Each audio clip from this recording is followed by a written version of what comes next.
Imagine flipping through old photographs and suddenly noticing something unsettling that you just can't explain. Faces hidden in shadows, impossible scenes frozen in time, images that leave even historians scratching their heads. Hours after the attack on Pearl Harbor, coastal radars pinged an object above Los Angeles. Searchlights converged, reporters captured a glowing, blimp-shaped mass hovering above Los Angeles. By dawn, damage reports tallied shattered windows and 5 civilian deaths from falling shrapnel, but no wreckage.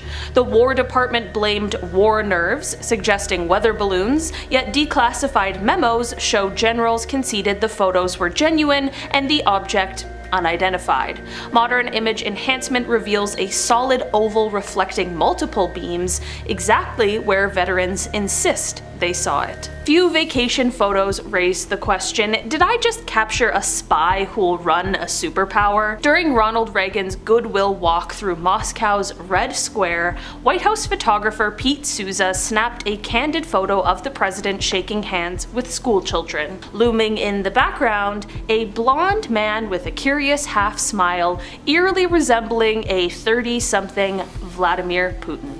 At the time, Putin was a KGB officer reportedly stationed in Dresden, yet KGB doctrine often embedded operatives in crowds to quiz Reagan on policy. Kremlin spokespeople dismiss the claim, but Souza insists the likeness is no coincidence. Facial recognition algorithms run by independent analysts score the similarity at a spooky 86%. Too high for comfort, too low for certainty. When your family picnic photo ends up on the desks of British intelligence and NASA, something is not right with that white figure in the background. Jim Templeton took his 5-year-old daughter Elizabeth to Burgh Marsh overlooking Scotland's Solway Firth. He shot 3 frames, and only the middle image shows a towering figure in a gleaming white suit and helmet standing directly behind Elizabeth, yet unseen by anyone present. Kodak technicians found no sign of double exposure or tampering and actually awarded Jim free film for stumping them. Weeks later, 2 men who couldn't show their credentials, Templeton dubbed them the Men in Black, grilled him on the site where the photo was taken. Around the same time, a Blue Streak missile test in Australia was aborted when range cameras allegedly picked up 2 identical spacemen on the launch pad. No one has matched the figure's attire to any RAF, Royal Navy, or NASA prototype suit of the era. 6 decades on, the Solway spaceman still stands as Britain's most enduring photographic mystery. Imagine posing for your unit's victory portrait, only for a dead crewmate to smile over your shoulder. Taken at RAF Cranwell just days after mechanic Freddie Jackson was killed in a propeller accident, the glass plate negative shows his unmistakable face peeking between 2 airmen. Everyone in the squadron recognized him instantly. The original plate was inspected by military archivists who found no evidence of double exposure or retouching, yet Jackson's death certificate is dated 4 days before the photo session. No trick of the light explains why a man officially buried at sea appears crisp and focused among the living. Most crews watch the horizon for storms. This one watched for faces in the water. When seamen James Courtney and Michael Meehan died cleaning a cargo tank, their bodies were buried at sea. Days later, their shipmates saw 2 human faces bobbing in the froth beside the freighter. Captain Keith Tracy loaded a Kodak and caught 6 frames. The best negative was sent to Burns Detective Agency, which verified the image hadn't been tampered with and even stamped the back authentic. Oceanographers argued that white cap patterns can mimic shapes, but the silhouettes match the dead men's last crew photos right down to Courtney's broken nose. What do you do when flooring contractors keep unearthing human portraits instead of concrete dust? In the Spanish village of Belmez, Maria Pereira noticed a stain on her kitchen floor that looked uncannily like a screaming face. When the family tried to chip it out, new faces formed, morphing week by week. National newspapers flocked in, researchers sealed the room, painted the floor with epoxy, and even removed a slab for X-ray spectroscopy. No hidden canvas, no pigment. More than 40 faces eventually appeared, some identified by locals as long-dead villagers. Skeptics blamed pareidolia, but no chemical analysis ever produced a paint recipe. You kneel to pray, click the shutter, then notice the glowing nurse hovering behind you. Diane Berthelot was recuperating from surgery, praying alone in Norfolk's 900-year-old Worstead church. Her husband Peter snapped a quick shot on Kodak 400 film, but when the print came back, a luminous figure in a white cap sat directly behind Diane. Experts at Kodak's Hemel Hempstead lab said the outline wasn't a light leak or processing flaw. Local folklore speak of a white lady healer who appears to the sick. Diane insists she felt a sudden warmth on her neck at the exact moment Peter pressed the shutter. 7 minutes of stillness turned a nameless Parisian into humanity's first photo celebrity and its greatest unknown. While testing his daguerreotype from a rooftop overlooking a boulevard, Louis Daguerre captured a solitary figure bent over what looks like a shoe shine stand. Long exposure erased every passing carriage and pedestrian, but this one man stayed still long enough to burn into history. Nearly 2 centuries later, no records reveal his identity. Was he a cobbler's client, a water pump user, a bored man on the streets? Historians have scoured census logs and trade directories to no avail. We know the birth of street photography, but not the name of its very first star. How do you prove a lost Confederate ironclad was photographed when the only evidence is a photo of a photo that might not actually exist? Civil War buffs longed for any image of the scuttled CSS Georgia. None were known until 1985, when amateur historian John Potter claimed he'd seen one at a Georgia yard sale. He couldn't afford the asking price, I guess it was an expensive yard sale, so he photographed the photograph instead. Experts who viewed his snapshot swore the vessel's features matched written descriptions. Then the original vanished. And in 2015, Potter confessed the whole tale was a hoax, unless, he hinted, the confession itself was a second hoax hiding a very real print he planned to auction. It's like a double hoax. To this day, no one can say whether the only photo of the CSS Georgia is lost, fake, or both. Imagine discovering an entire Victorian family's holiday scrapbook without a single clue to who they were. The National Museum of Scotland's 2015 Hall of Glass Negatives included a series of beach pictures clearly taken by professional photographer W. Calder in the English resort town of Margate. Over maybe 10 summers, the same parents, 2 sons, and an infant daughter reappear, building sandcastles, posing with parasols, then aging out of the frame. No birth records, no studio ledger, and no follow-up images have surfaced. Genealogists ran the children's faces through crowd-sourced ancestry databases without a hit.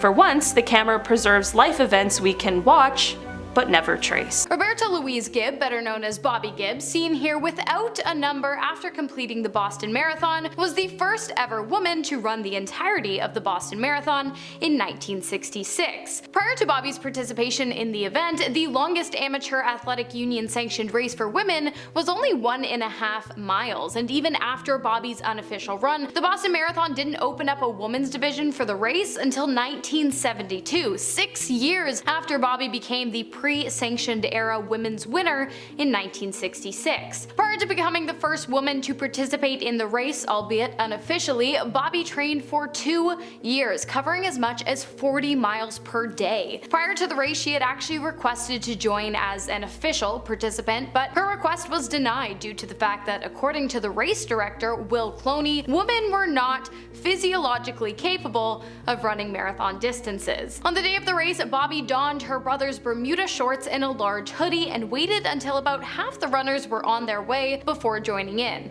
Partway through the race, moved by the support of her fellow runners, she removed her hoodie and revealed herself as a woman. When she reached the end of the race, 3 hours, 21 minutes, and 40 seconds after her start time, the government of Massachusetts, John Vlope, was waiting to shake her hand. Pictured here is a woman named Ina Squire Brown. She was a professional dancer and, as you can clearly see, soon to be married. Her fiance was Royal Air Force Officer J.C. Martin. What's incredible about this image is when and where it was taken. November 5th, 1940 in London. The photo was colorized a couple years back. All that rubble you see on the lawn, that was part of her home, which had just recently been bombed. And the craziest part was that the bombing had been going on for months and would continue on for months. On September 7th of 1940, the Germans began dropping bombs on English towns and cities in what was referred to as a blitzkrieg, which translates to lightning war. And for 57 consecutive nights, the bombs continued to fall. London was hit the hardest, but this was happening all over the country. So this photo was taken in the midst of all that. An image that perfectly captures the strength and perseverance of the greatest generation. Despite the chaos, the uncertainty, their home crumbling around them, and by that I mean their city and by extension the entire country, Ina Squire Brown, pictured here with her father and neighbor, had smiles on their faces and were going on about their lives. They kept calm and carried on. In 1921, Elizabeth L. Gardner, pictured here in the pilot seat of a Martin B-26 Marauder, became one of the first American female pilots to serve in a world war. She had been trained by Lieutenant Colonel Paul Tibbets, who later went on to command the B-29 aircraft that dropped the first atom bomb on Hiroshima. During her time as an active member of the Air Force, Gardner flew many medium-sized bomber planes, as well as aircrafts that towed aerial targets.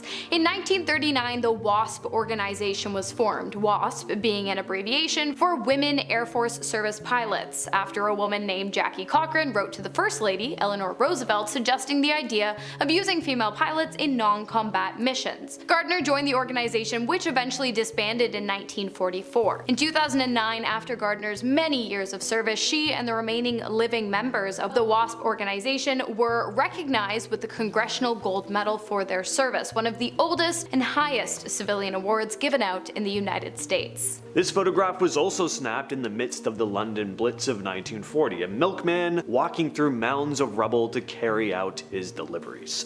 War or not, people still needed their milk. This one was taken by a photographer named Fred Morley on October 9th, just a month after the attacks began. Now, although this photo was genuinely taken at the time, right after a bombing the previous night, it is somewhat staged. See, the Ministry of War wanted to keep everyone's morale high, which was not an easy task given that the Germans were destroying people's homes on a nightly basis, so photographs of the destruction were often censored or just kept out of newspapers altogether. Photographer Fred Morley was frustrated by this. Not only did he feel the need to document what was going on, but he felt that people deserved to see what was truly happening as well. So he compromised. Morley grabbed his assistant, dressed him up as a milkman, and had some firemen who were working on bridges nearby pose in the background, and then snapped this now iconic photo. It showed the destruction left in the wake of the previous night's attack, while also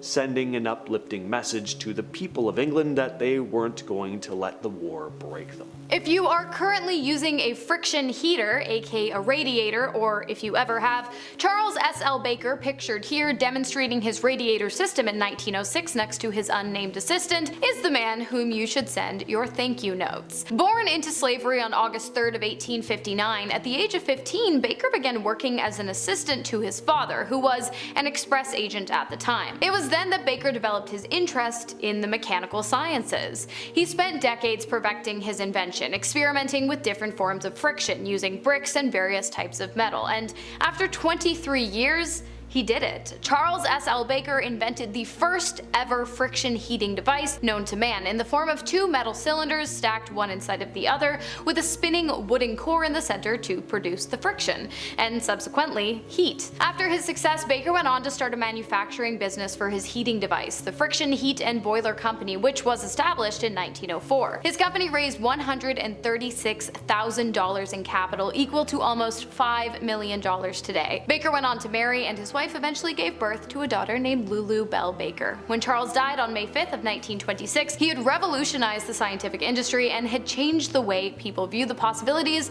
of simple friction forever. You're probably thinking this is an AI-generated image, but this is actually a genuine photograph. The photo was captured in 1903. Standing in the middle is a photographer named James Rickleton. On either side of him are the Kashmir Giants. Can't miss them. James Rickleton was a photographer and world traveler in the late 19th and early 20th centuries. He set out to explore different cultures and capture their lives through his camera. One of his most fascinating adventures took him to Kashmir, a region in the northern part of the Indian subcontinent. There he met these two men, dubbed the Kashmir Giants. The guy on the left stood at 7'9", the one on the right 7'4". Kind of crazy that a 7'4" guy is being dwarfed by an even larger man. That's just nuts. Here's a photo of a man with a firm grasp on the importance of space travel, watching the 1968 Apollo 8 space launch with his wife. That rocket's going up. The Apollo rocket, that is. The first ever spacecraft to leave Earth's gravitational sphere, and the first manned mission to reach the moon. Although the crew, made up of 3 astronauts, Frank Borman, James Lovell, and William Anders, didn't actually step foot on the moon, their spacecraft orbited the lunar body 10 times before returning safely back to Earth. The astronauts aboard Apollo 8 were the first to photograph the far side of the moon, pictured here,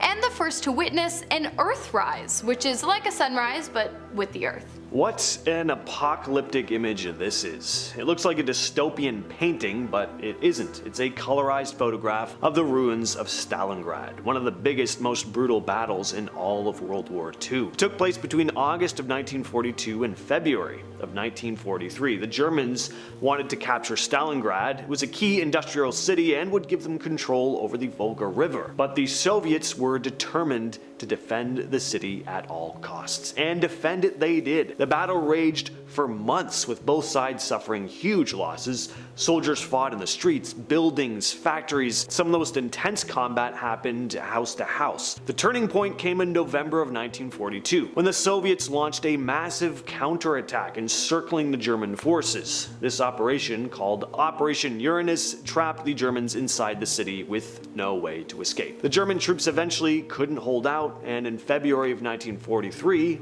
they surrendered.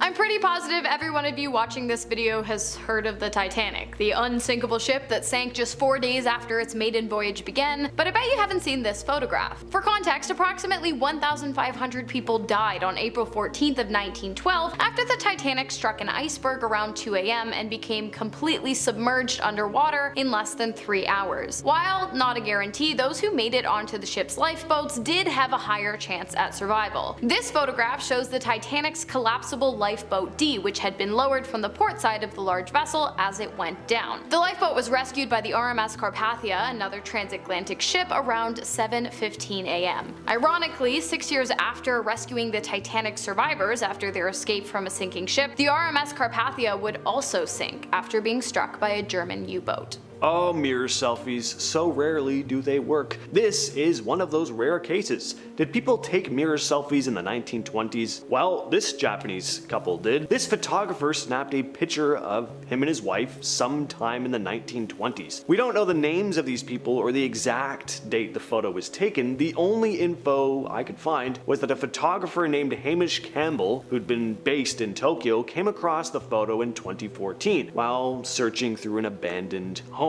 On the second floor of the home, Campbell had come across a closet that had once been used as a darkroom. There he found hundreds of negatives, including the image you see here. They were all taken by the man in the picture. Other photographs included his wedding, the day-to-day lives of the family, hangouts with neighbors, and pictures like this here of his pet monkey. yeah, I think this is just a cute one. Good way to end things off. So in 1969, reports started coming out about a supposed UFO crash in Russia, and this footage here was used in news reports at the time. Here we can see what is allegedly KGB and military personnel inspecting a disc-shaped object at a crash site. These images were later featured in the secret KGB UFO files, a documentary that brought a lot of attention to this incident. Some think that this footage and photographs are evidence of a genuine UFO, that the Soviet government recovered a crashed alien spacecraft. But it's never been proven. There's no definitive documentation of this case, so some think the whole thing was just a hoax. And yeah, it's hard to find solid information on this incident, but for some, that just makes the whole thing more believable. The Soviets weren't really known for being transparent about these things, and it's not hard to imagine they'd want to cover something like this up. To date though, no conclusive evidence has confirmed the authenticity of this footage or the photos. Is this a hoax, or are these images real, but were just suppressed? In 2017, a photograph started getting shared around that some believe showed Amelia Earhart and her navigator, Fred Noonan, on a dock in the Marshall Islands after their disappearance in 1937. The image found in the US National Archives is supposedly a piece of proof that Earhart and Noonan survived a crash landing and were then taken captive by the Japanese military. Sean Henry, a former executive assistant director for the FBI, has analyzed the image and confirmed that it hasn't been altered or tampered with in any way. Earhart disappeared on July 2nd of 1937 during her attempt to fly around the world. 2 years later, she was officially declared dead. They figured her plane crashed somewhere in the Pacific, but if this photo is legit, it could mean she survived, at least for a while. The woman in the image does kind of look like Earhart, although it is a bit grainy and shot from a distance, and the man has a receding hairline, similar facial features to Noonan. I could see it. In the background, there's also a Japanese ship, the Koshu, towing a barge that happens to be about the same length as Earhart's plane. During NASA's Apollo 17 mission in 1972, astronauts snapped a bunch of photos while exploring the moon. One of those pictures, known as AS17135-2680, has caught a lot of attention because it seems to show a pyramid-shaped structure on the lunar surface. But what makes it even more suspicious is that NASA later blurred or altered the image in official archives. This has led some to believe they were trying to cover something up, that maybe this image is proof that they found something up there. Others argue it's just a natural rock formation, and what looks like a pyramid is really just the way the light and shadows hit the surface. You know the deal. NASA hasn't officially explained what's in the photo, which has only added fuel to the fire, at least online. Without a clear answer, people have come up with all kinds of theories, ranging from secret space programs to lost alien ruins. Whatever the truth is, the image is still one of the more mysterious photos taken during the Apollo missions, and to this day, it still has people debating what's really up there. On November 22nd, 1963, during the assassination of President John F. Kennedy in Dallas, Texas, numerous photographs and films were taken by spectators. Well, someone showed up in some of these photos and footage, a mysterious figure who would later be dubbed the Babushka Lady. She wore a headscarf and was standing in a pretty prime spot where she would have seen everything go down. But alright, whatever, lots of people were there. Obviously they're gonna be captured on camera. Well, what makes the Babushka Lady so interesting is that she's holding what looks like a camera, meaning she might have captured one of the clearest angles of the incident. Thing is, nobody knows who she was, and whatever footage she might have taken has never been found. The FBI even put out calls for her to come forward, but she never did. Some people think she was just a random bystander, but others actually think she may have had a reason for staying quiet. JFK conspiracies are a rabbit hole, but there are some that say the CIA wanted him dead, and if that's the case, they wouldn't have wanted any images leaking that could potentially incriminate them. Maybe the Babushka Lady and her photos were found, if you know what I mean. Either way, she's still one of the biggest unanswered questions from that day. The Black Knight satellite is a term used to describe a mysterious object believed by some to be an extraterrestrial satellite orbiting Earth. The legend dates back to 1899, when inventor Nikola Tesla reported receiving these unusual radio signals, which he speculated could have been coming from some kind of intelligent source. In 1954, newspapers reported claims by UFO researcher Donald Keyhoe that the US Air Force had detected two satellites, orbiting Earth, at a time when no known satellites had been launched. Then in 1998, during the STS-88 mission, NASA's first space shuttle mission to the International Space Station, astronauts aboard the Space Shuttle Endeavour snapped this incredible photo. What we see here is this strange object in orbit, which some claimed to be photographic evidence of the legendary Black Knight satellite. NASA later came out and said that the object was a thermal blanket lost during a spacewalk, but even still, the Black Knight satellite is a popular conspiracy, and some are still adamant that there's some ancient alien probe monitoring Earth, floating around up there, watching our every move. On the night of February 24th to the 25th, 1942, Los Angeles went into full panic mode. Just a few months after Pearl Harbor, the US was on edge about a possible Japanese attack. When military spotters thought they saw an unidentified aircraft in the sky, the response was absolute chaos. The city went into blackout, air raid sirens screamed, and the US Army started blasting anti-aircraft rounds into the sky, over 1,400 shells to be exact. But what were they even shooting at? Well, the next morning, the Los Angeles Times published a now famous photo showing searchlights converging on what looked like some sort of solid object in the sky. Some claimed it was a weather balloon, others said it was just mass hysteria, but UFO theorists had another idea, one you can probably guess. Maybe they were shooting at an extraterrestrial craft. The military, of course, downplayed the whole thing though, first saying there was just an enemy plane, then saying there wasn't, then saying it was a false alarm. But if nothing was there, why did trained military personnel keep firing for nearly an hour? To this day, nobody really knows what they were trying to hit, and that eerie photo keeps the speculation alive. Now, NASA doesn't usually like to admit when it alters images, but this one is hard to ignore. Back in 1976, during the Viking program, NASA's satellites snapped some of the clearest images of Mars yet. But according to some researchers, they also captured something they weren't supposed to, specifically a set of formations that strongly resembled the pyramids of Egypt. These supposed Martian pyramids were found in the Cydonia region, not far from the infamous face on Mars. For years, independent researchers have claimed that some of these pyramid-like structures appeared in early NASA images, but were later edited out, blurred, or conveniently classified. The idea, of course, being that NASA, or the powers controlling it, didn't want people asking too many questions about possible ancient civilizations on Mars. But NASA says there's nothing to see, just a case of pareidolia, our brains making patterns out of random shapes. But the thing is, NASA has confirmed that they do airbrush images when necessary, usually citing clarity issues. So what if the best evidence of artificial structures on Mars was erased before we ever got a chance to see it? Norway's Hasbell Valley is the UFO hotspot that nobody really talks about, outside of Norway, that is. Starting in 1981 though, strange glowing lights started appearing in the sky, floating, zigzagging, sometimes shooting off at impossible speeds.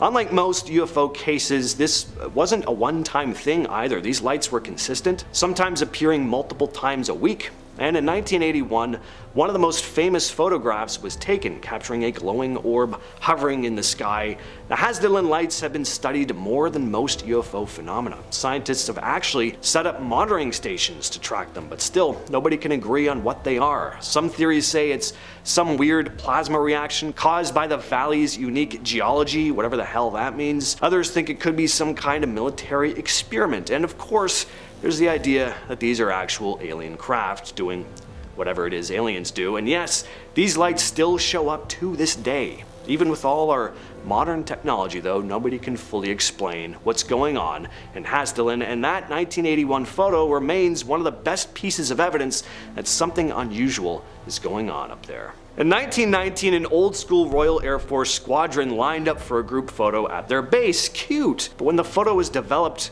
there was an extra face in the shot, one that shouldn't have been there. Smack in the middle of the back row, there's this guy who wasn't supposed to be there. Was it the janitor? No, it wasn't. This was a man who multiple men in the squadron swore was their old friend, Freddie Jackson. Problem is, Jackson had died just 2 days before this photograph was taken. And on top of that, his funeral had been held on the same day they snapped the picture. The theory is that Jackson, not realizing he was dead, showed up for the photo just like everyone else. Now, some say this is a case of double exposure, which was a common issue in old photography, but that sounds like a lame explanation to me. This is a pretty clear photograph. It's not like Freddy looks like this faint, ghostly figure. There's clearly a dude standing there. So, to this day, nobody's been able to debunk this one entirely. In December of 1964, French photographer Robert Laseric and his family reported encountering this massive tadpole-like creature in Stonehaven Bay in Hook Island, Australia. Laseric captured several photographs of this creature, which appeared to be up to 80 feet long. The images are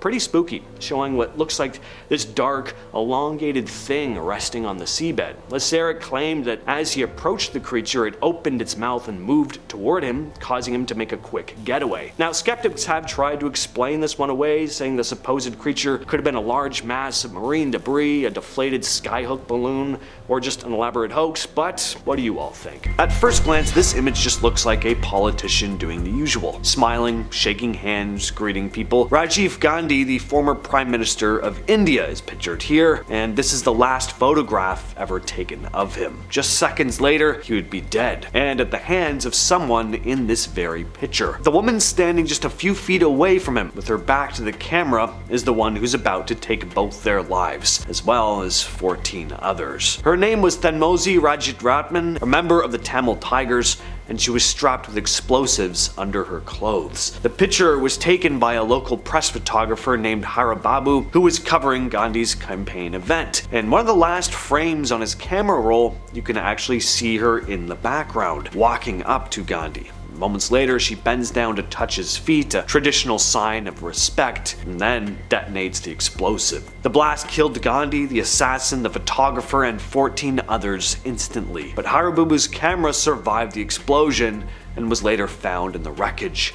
The film inside gave investigators the exact sequence of events, frame by frame. At first glance, this looks like any other happy vacation photo. A man with a kid on his shoulders, smiling in the middle of a busy street in Omagh, Northern Ireland. Sitting pretty prominently in the background is a red car, a pretty ordinary red car, except it wasn't. That car was packed with an explosive, which was seconds away from going off. The date was August 15th, 1998. The man and the kid were part of a crowd enjoying a typical day out when a Spanish tourist snapped their photo, unknowingly capturing a moment in time right before one of the deadliest terror attacks in Northern Ireland's history. This was just months after the Good Friday Agreement was signed, trying to put an end to decades of violence known as the Troubles. But not everyone was on board with peace. The real IRA, a splinter group that broke from the provisional IRA, wasn't interested in talking things out. They wanted a united Ireland, and they were ready to kill for it. That day, real IRA members drove the car into town and parked it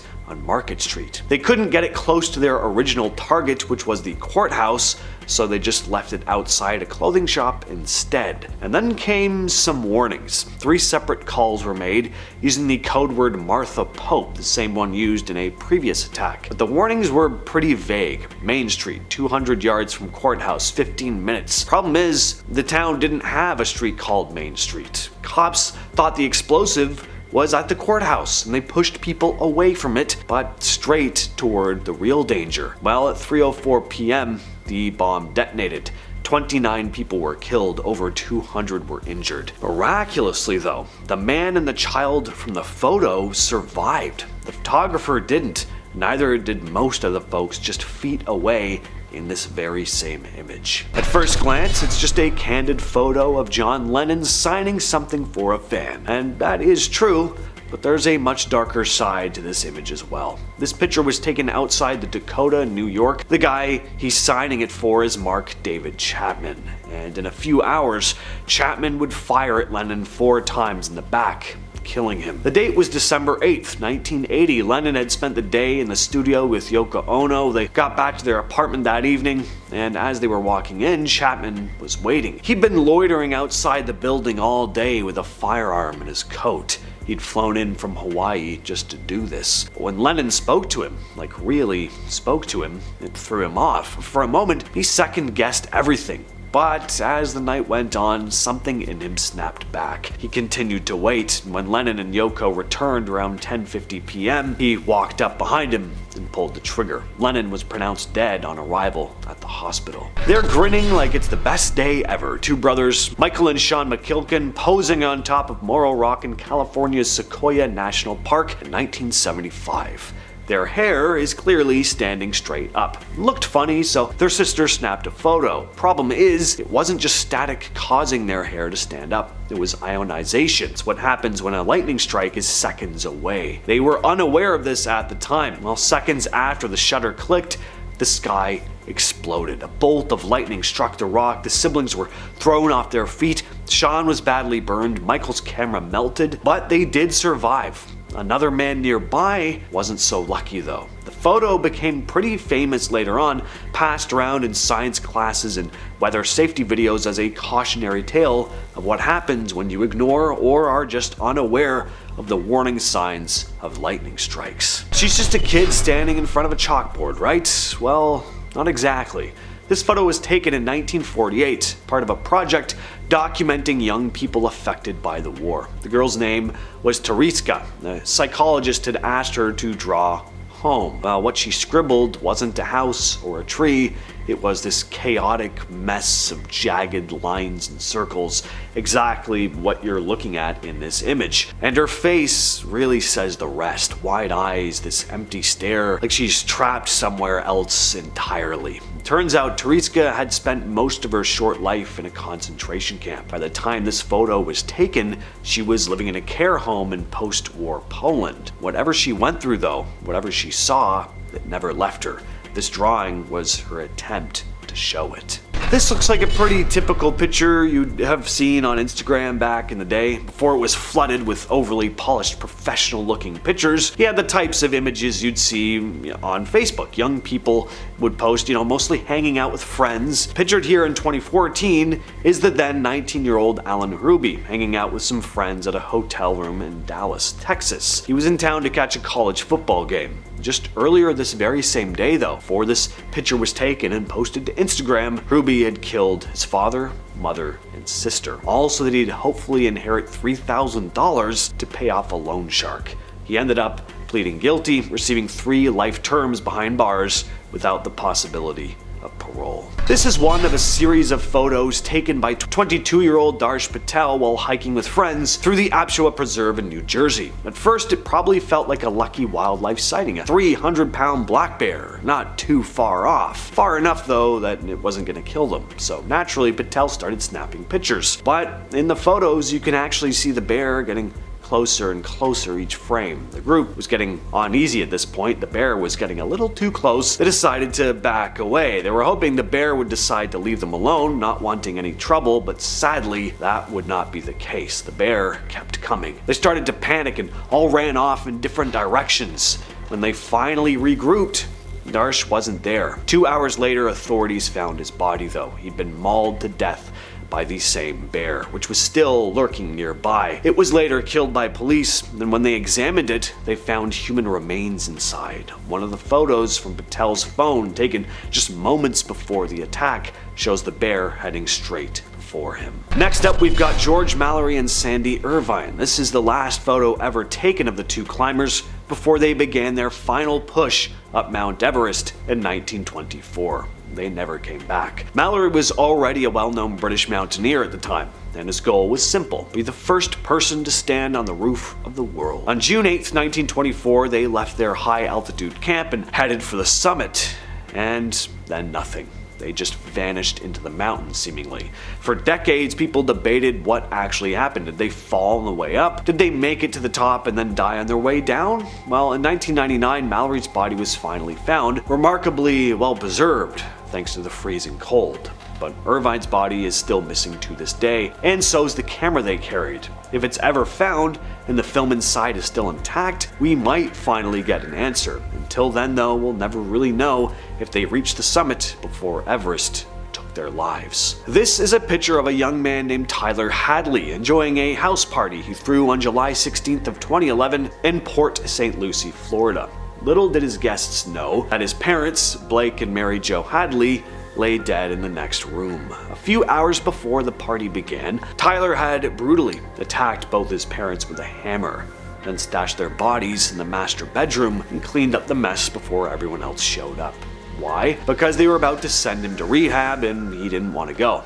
He was hooked on all kinds of stuff and was already in trouble for stealing, so instead of getting help, he ended both their lives and used their credit cards to buy everything for a big rager, and proceeded to act like everything was totally normal, until later that night, when he told a friend about what he did. Booze and God knows what else will usually do that to you. Well, that friend eventually found the bodies. Disturbingly though, he stuck around for hours before finally contacting the cops. Tyler was arrested the next morning and later received life in prison. Pictured here is Elizabeth Smart on the far left. She's at a party standing next to her captor Brian David Mitchell on the far right. The photo was taken during the 9 months Elizabeth was held captive, where she was repeatedly subject to SA, kept mostly in isolation, and threatened with death on the daily. To prevent being recognized, she was forced to wear a veil in public. Elizabeth was abducted from her home in Salt Lake City, Utah on June 5th of 2002. For months,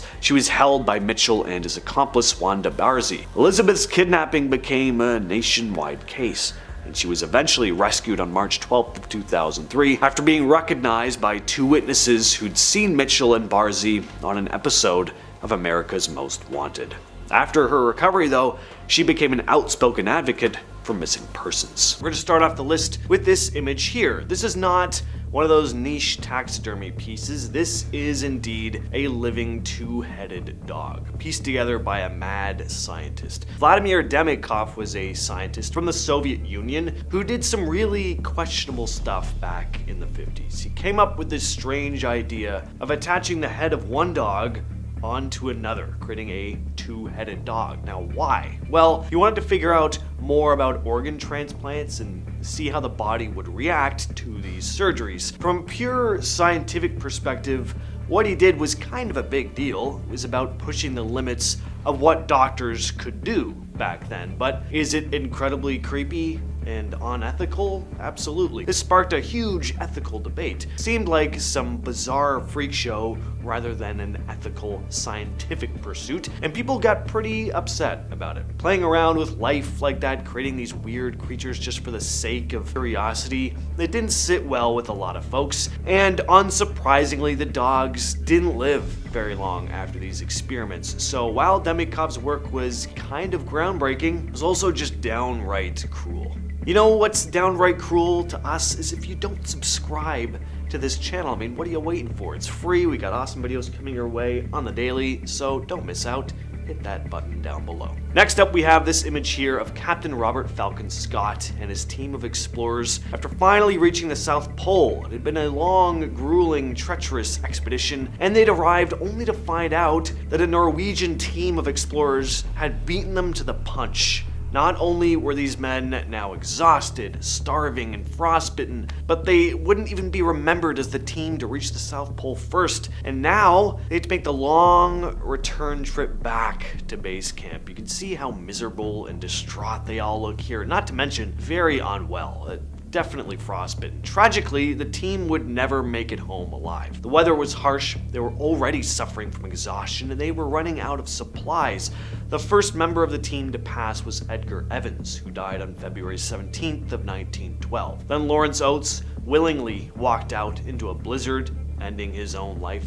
Scott, along with Edward Wilson, Henry Bowers, and Edgar Evans, kept going, but things got worse. A storm ended up trapping them in their tent for 9 whole days, and they couldn't move. They died in the tent, just 11 miles away from where they could get more supplies. This is a photograph taken in 1986 of what were known as the Chernobyl liquidators. See those white stripes, the patterns at the bottom of this photo? That was caused by radiation on the film. The Chernobyl liquidators were a group of people who were called in to clean up the mess after the Chernobyl nuclear disaster in 1986. Their job was to try and make things safer for dealing with the radioactive contamination. These were regular folks, soldiers, firefighters, and other workers who faced really dangerous conditions to help control the aftermath. These workers had to deal with high levels of radiation, and many of them got sick later on due to exposure. They didn't have fancy gear like we might see today. In fact, there wasn't even enough protective equipment for everyone, so some of them had to construct their own out of leather and lead plates. It was an incredibly tough and risky job, and they faced severe health consequences because of it. Some, of course, even died because of the exposure.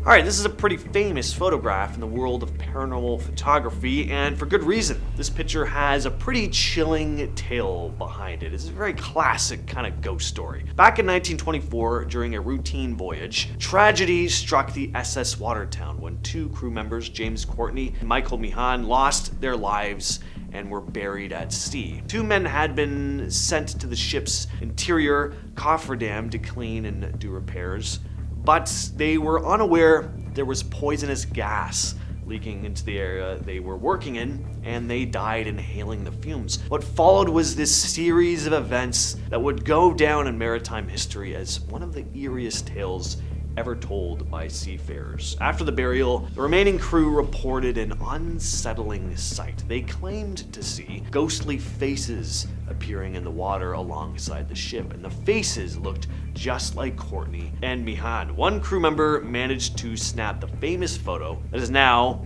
infamous, seemingly revealing their ghostly faces in the water. Alright, want to see part of the underground hideout of a Russian doomsday cult? Well, you're looking at it. This is one of those images you can kind of smell just by looking at. Never a good thing. Pyotr Kuznetsov led a strange group called the True Russian Orthodox Church, and in 2007 he convinced his followers to barricade themselves inside a cave. Kuznetsov wasn't with them because police had him in custody. He claimed to be a prophet, combining Christian teachings with visions of the world ending. So why did they hide in a cave? Well, they genuinely thought the world was about to end, and by shutting themselves away, they believed they could shield themselves from the apocalypse. The police found out where the cave was, but the people inside threatened to harm themselves if the police tried to step in, and after a few months, yes, months, spent in that cave, the Russian security forces finally stepped in.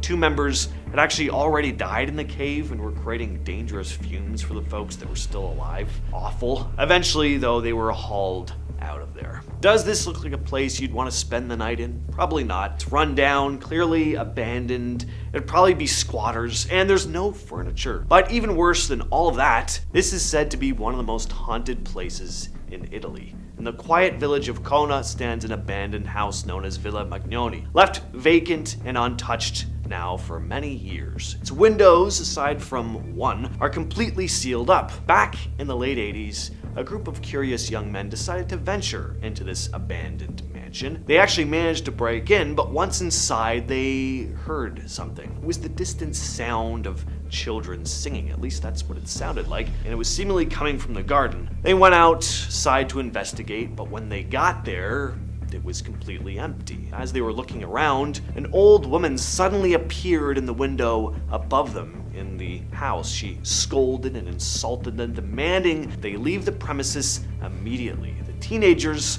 did the smart thing and hastily booked it out of there, but just after they'd hopped into their car and began peeling off, they got into an accident. 3 of them ended up losing their lives in the crash, leaving only one survivor. In the aftermath, the villagers took the precautions and sealed off all the windows of Villa Magni, believing someone or something dark was lingering inside the property. Weeks later, they discovered that the covering on one specific window, the very one where the old woman had appeared to scold and curse the boys, was mysteriously uncovered.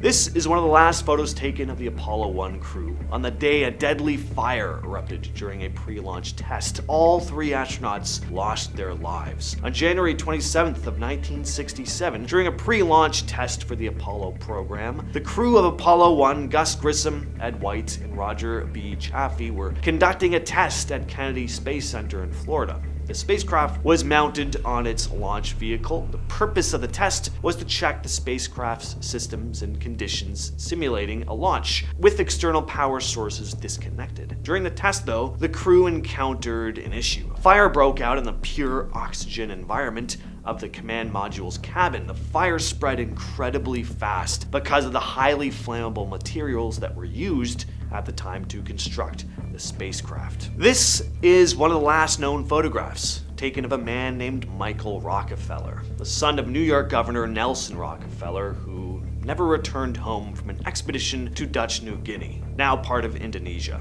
in 1961. Michael was on a mission to study the Asmat people, an indigenous tribe known for their unique art and customs, and while on an art collecting expedition along the coast, Michael's boat capsized.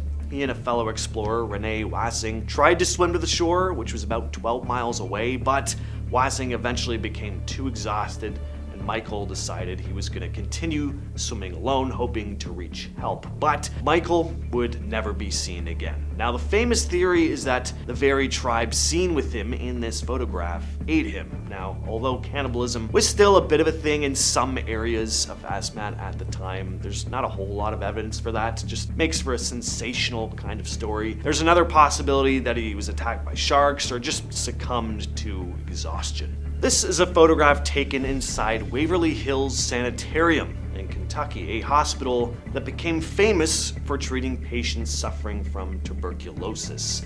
So yeah, a lot of people died there. It opened in 1910 to treat people with the deadly lung disease. Back then, there wasn't a cure for tuberculosis, so the sanitarium focused on providing fresh air and sunlight, thinking it might help patients get better. As the years went by, better treatments for tuberculosis came along, and the need for places like Waverly Hills decreased. The sanitarium eventually closed in 1961. After that, it went through various uses. It was an old folks' home for a short time. Nothing really stuck, though. Now, what makes Waverly Hills famous, or maybe infamous, is its reputation for being very haunted. Over the years, people started to tell stories about strange things happening there. Glowing orbs, the sounds of disembodied coughs, footsteps making their way down the empty halls. One of the most famous stories is about a ghostly figure named Timmy. According to the tale, Timmy was a little boy who stayed at Waverly Hills and died there. People claim to have heard a child's laughter and seen a shadowy figure resembling a young boy. Because of all these stories, Waverly Hills has become pretty popular for ghost hunters. There have even been TV shows and documentaries filmed there. And finally, we have Mayenga Nasaka. Mayenga Nasaka was a nurse in Zaire, now the Democratic Republic of Congo, during a scary time in 1976, the Ebola outbreak. This photo captures one of the last moments of her life. Mayenga got infected with the Ebola virus while she was working at Mambalat Hospital in Kinshasa. She was caring for a nun who'd been brought in from Yambuku Mission Hospital where the outbreak started. The thing is, Mayenga's case became kind of famous because she was one of the first healthcare workers to get sick during the outbreak. In the picture, you can see her standing next to another nurse taking care of a patient, but here's the heartbreaking part. Just a few days after this photo was taken, Mayenga passed away. Hospital staff didn't have the right gear to protect themselves, and there weren't enough precautions to stop them from coming into contact with patients' blood or fluids. This was the very early stages of the outbreak, and people didn't know how dangerous the virus really was at the time. The first image is a screen grab from a video filmed by a US Marine officer on the 20th of April in 2021 on a military base in 29 Palms, California. After the release of the photograph, multiple Marines came forward to confirm the existence of an aircraft, saying that while the photo showcases only the triangle-shaped formation of bright lights, in person the men were able to make out the black body of the aircraft as well. The unidentified flying object is said to have hovered for 10 minutes in the air before it suddenly vanished without any trace. The men were able to rule out flares for being the cause of the mysterious lights, but were never able to figure out exactly what they saw that night. However, it appears the footage has not been taken lightly, as the Pentagon has started an investigation into just what exactly was seen on the night of April 20th of 2021 in the skies above the 29 Bombs military base. Next up, we have a series of photographs taken by cosmonaut Ivan Vanger in August of 2020 whilst aboard the International Space Station that appears to depict 5 unidentified flying objects flying at the same speed while maintaining the same distance between each other as well as their surroundings, moving in a straight line just above the Earth's curved horizon visible in the night sky. Vangar, both surprised and curious, took to Twitter, now named X, to share the footage in hopes of getting some clarity as to exactly what he was looking at. In an exciting unfolding of events, his tweet was picked up by the Russian space agency Roscosmos, and a spokesperson revealed that experts were in fact studying the video in an attempt to determine what exactly Vangar had managed to capture. Did you guys know that Japan was a major hotbed for UFO activity? Because I didn't. But apparently the Pentagon does? In fact, UFO sightings are so common in Japan that its military has reportedly ordered all pilots to disclose any and all identified flying objects directly to the Japanese government. Not only that, but Japanese self-defense forces have also undergone extensive training in relation to UFO sighting protocol. To date, 6 alleged encounters between pilots and UFOs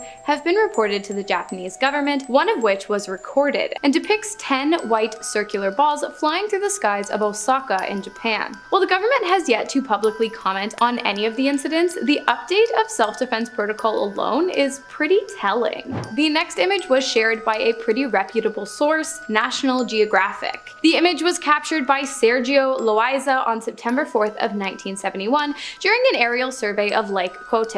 Everything seemed pretty normal until the photos were taken back to Loaiza's development lab, where he noticed something very strange. A metallic flying aircraft, estimated to have a diameter of 160 feet, was located in the corner of one of the photographs. When he presented the photos to his superiors at the National Geographic Institute, they shut him down quick, forbidding Sergio as well as his colleagues from sharing any information of what they had seen that day. In 1979, however, the photograph was leaked, and the object that appeared in the image was officially classified as an unidentified flying object. In 2021, the existence of the object was again confirmed after the original copy of the photograph was scanned, and it was revealed that the UFO's presence was more than just a scratch on the lens or a piece of dust in the wind. So what do you think it was? Let us know in the comments. Next up, we have footage that comes to us straight from the declassifieds. Remember how I told you at the beginning of the video that the government quite literally copped to the fact that they have been hiding the existence of UFOs for years? Well, they did, and they came with receipts. On the 15th of January in 2023,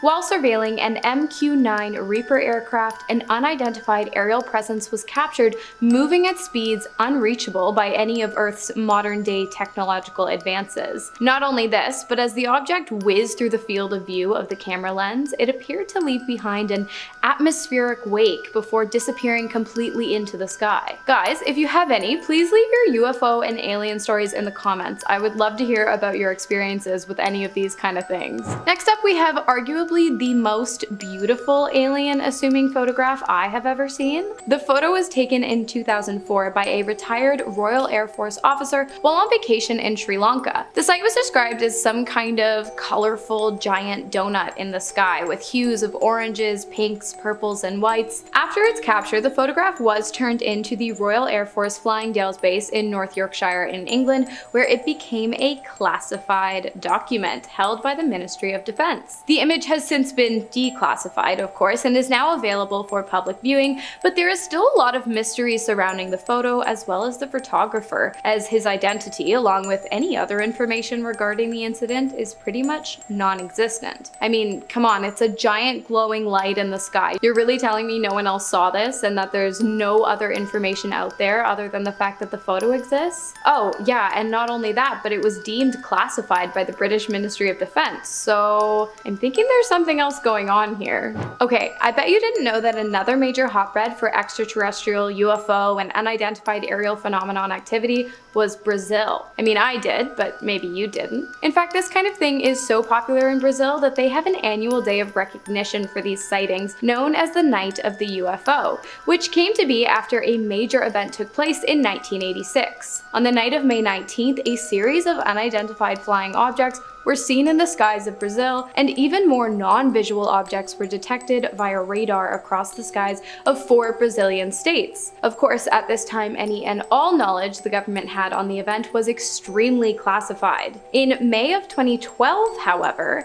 Brazil's Freedom of Information Act went into place, after which the public demanded the release of all the documents relating to the incident. The government complied, and not only released written documents of the events, but also a series of photographs depicting strange activity within the skies above Brazil. Although the images of what appeared to be nothing more than squiggles and clouds of smoke didn't provide much clarity, a statement made by the Minister of Aeronautics did. He said, "This command is of the opinion that the phenomena are solid and reflect, in a certain way, intelligence, due to the ability to follow and maintain a distance from observers, as well as to fly information." After this statement was made, the Brazilian government has still not been able to confirm exactly what took place the day the Night of the UFOs was born. Next, we have a photo taken in 1990 by 2 Scottish chefs who were working in a hotel near the area in which the photograph was taken. After a long day of work, it appears the 2 men had decided to take a hike in an attempt to blow off some steam. While this walk wouldn't end up being incredibly relaxing, it would be wildly exciting, as not long after the 2 men had set off on their journey along the Calvine Scottish countryside, they noticed something hovering above them in the sky. The object was not one that either of the men could identify, and so they pulled out their cameras in an attempt to document the 100-foot flying aircraft instead. The photos, which have been analyzed and show no signs of manipulation,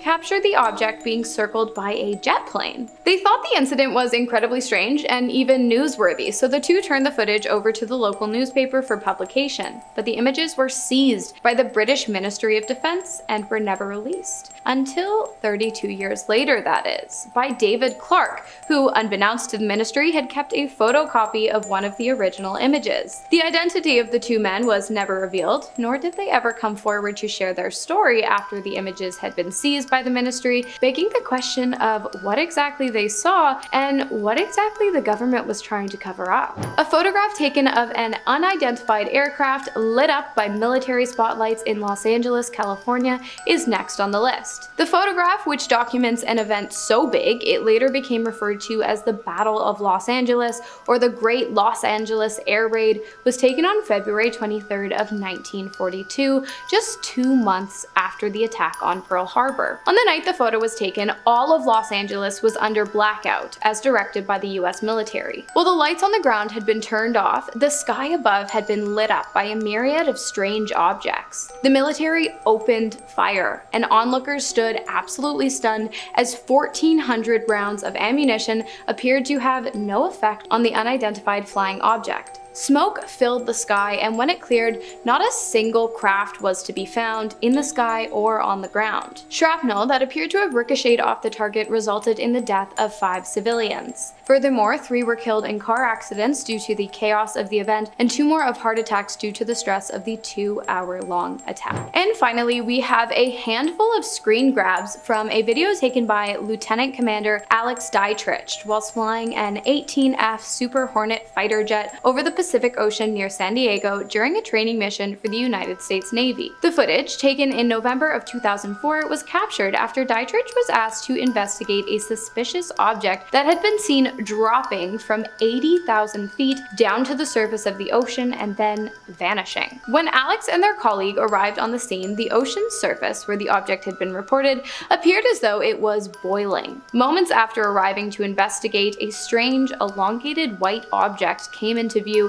and was captured on video hovering above the water before it disappeared into the sky at an impossible speed, leaving no wake in the oceans below. While the footage has been confirmed to be authentic by the United States Department of Defense, the object itself, along with its origins, remains a mystery. Starting us off today, we have the location of the Maid of Harlech, a Lockheed P-38F Lightning long-range fighter jet whose whereabouts is strictly prohibited from being documented publicly. essentially, via photograph or otherwise. The jet, which was operated during the Second World War, was an incredibly effective weapons craft, night fighter, and observational aircraft. The plane eventually ended up somewhere along the 4-mile Harlech Beach as a result of none other than human error. You see, the pilot, Second Lieutenant Robert F. Elliott of the US military, had taken off using the aircraft's reserve fuel tanks. Not an uncommon practice, but it seems he had forgotten to switch back to the main reserve as 55 minutes into the flight, the left engine lost power. Thinking there was an issue with the engine,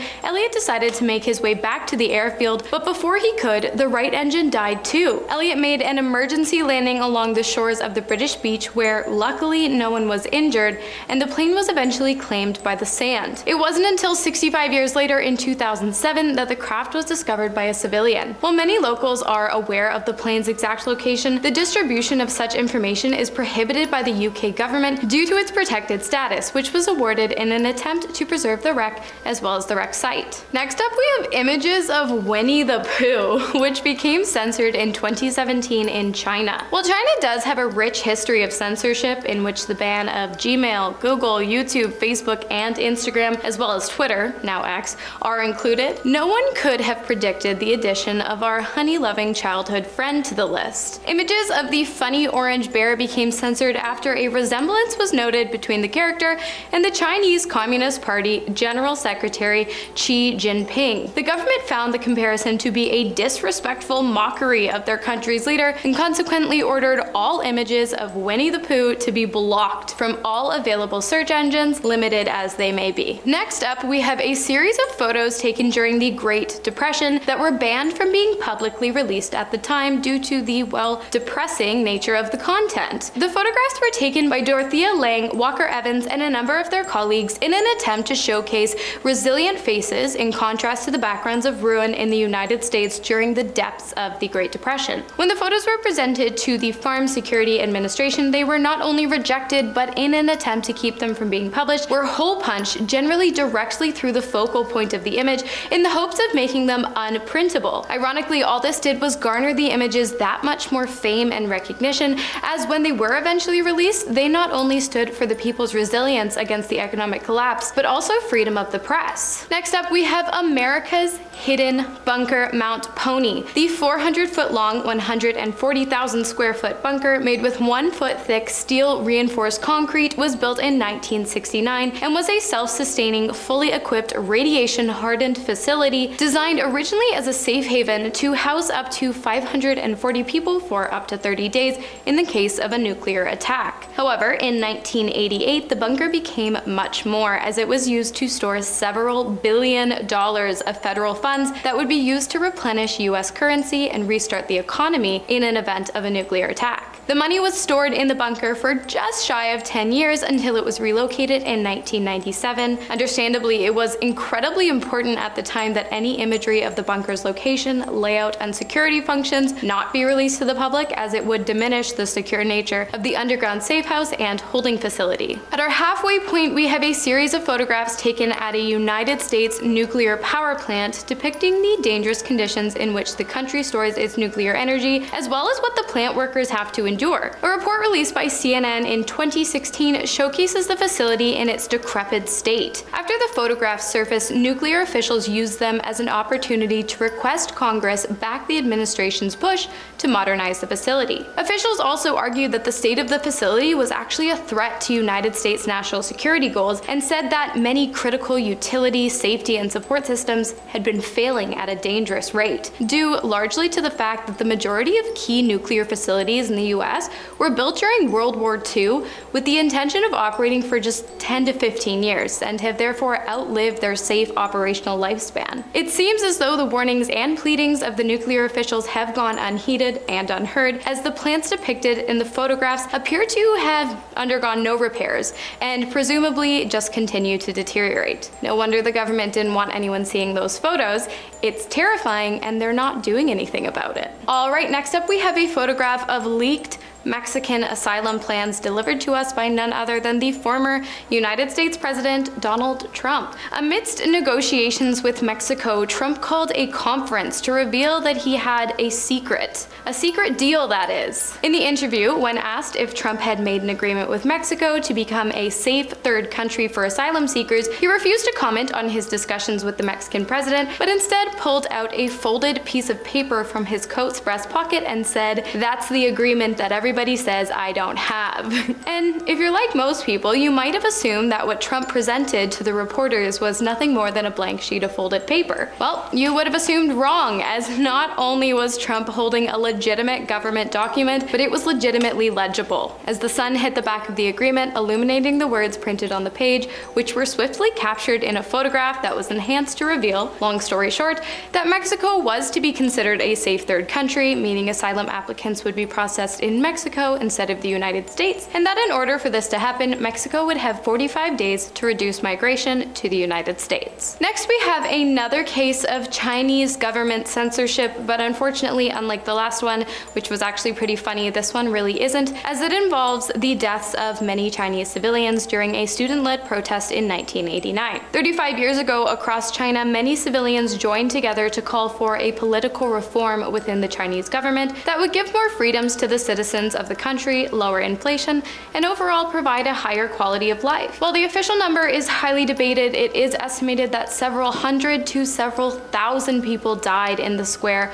on June 4th of 1989, when the government flooded the streets with soldiers and tanks in an attempt to silence protesters. During this sad scene, one man really stood out, known only as Tank Man. He stood in front of a line of tanks blocking their way down the Chang'an Avenue in Beijing. The capture of this image later became a symbol of endurance for the Chinese people. Of course, the event was not a proud moment in Chinese history for either the citizens, filled with hope and passion and met with loss and destruction, or the government, who in their vanity ended countless lives and created animosity amongst its people. Every year on the anniversary, the Chinese government does its best to suppress the image in an attempt to keep the Chinese people from reflecting too hard on the dark day in history. Starting off our top three, we have Putin in drag. That's right, a circulating image of Putin edited to look as though he is wearing drag makeup, as well as any others that might pop up, have been banned by the Russian government. The image that started it all, which really reminds me of like an Andy Warhol pop art kind of thing, was created by an unknown artist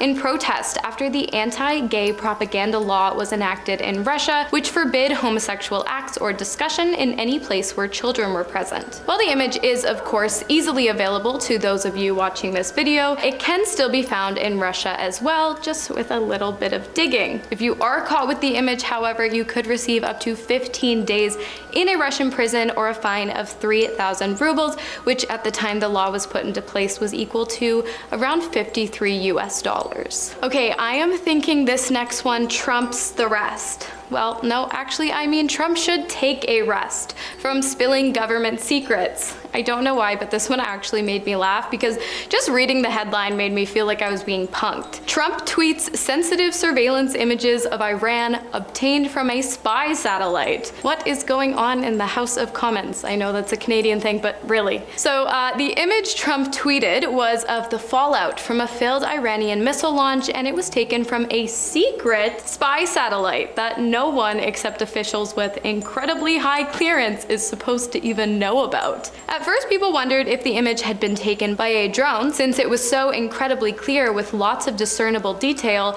but aerospace experts quickly determined that it was in fact taken by a satellite. Not only that, but based on the image alone, experts were also able to trace exactly which satellite the image came from. I don't know. It's too much for me. Alright, and to finish us off today, we have another good laugh, as the Thai king, whose name I am scared to even attempt to pronounce, but I will place it somewhere here, has banned all unflattering photos of himself. Now you might think that means that if a person were to capture him mid-yawn or sneeze, they would have to delete the image, in which the king looks a little bit silly and perhaps slightly less than regal. Well, you'd be wrong again, my friends, because this king likes to party. Not only that, but he likes to cover himself in temporary tattoos and party all night long, which usually ends up in the disheveled king dressed in nothing but jeans and a very small crop top or sports bra, heading home in his town car the morning after. Now for the people of Germany, which is where the Thai king spends most of his time, this is not an uncommon thing to see. But for the people of Thailand, any photos of the king's escapades are censored and banned from being shared with any members of the public.